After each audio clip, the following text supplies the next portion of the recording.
வணக்கம் மக்களே, இன்றைக்கி நம்ம பார்க்க போகிற இடம் வண்டலூர் ஸூ. அங்கே உள்ள போய் பார்ப்போம். உள்ளே போகிறதுக்கு முன்னாடி மறக்காமல் டிக்கெட் எடுக்கணும். அதுக்கு தான் நான் லைனில் நின்றுட்டுருக்கேன். நீங்களும் நிற்க வேண்டிய அவசியம் இல்லை. வெளியே QR கோடு இருக்கும், அதை ஸ்கேன் பண்ணி உள்ளே போகலாம். வாங்க. ஃபஸ்ட்டு பார்க்க போகிறது மான் தான். நெக்ஸ்ட்டு அப்படியே போகிற வழியிலே மான்லாம் நிறைய இருக்கும். அதை நம்ம தொட்டு பார்க்கலாம், அது கூட நடந்து போகலாம், ஜாலியாக இருக்கும். மறக்காமல் நீங்களும் வந்து வண்டலூரை விசிட் பண்ணுங்கள்.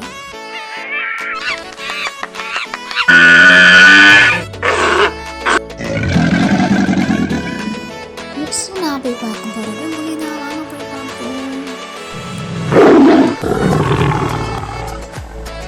அப்படியே பார்த்த சந்தோஷத்தில் எனக்கு ரொம்ப பசி எடுத்துக்கிச்சு. அப்படியே சாப்பிட்டு மற்ற இடத்தெல்லாம் சுற்றி பார்த்துட்டு அப்படியே நடந்து வர இடத்துல ஐ லவ் வண்டலூர்னு ஒரு பிளேஸ் இருக்கும். அங்கே நின்றுட்டு ஃபோட்டோ எடுத்துகிட்டு வீடியோ எடுத்துகிட்டு அப்படியே ஒரு கேட் வாக் போட்டு அப்படி என்னங்க நம்ம வந்த வழியை பார்க்க வேண்டியதான்.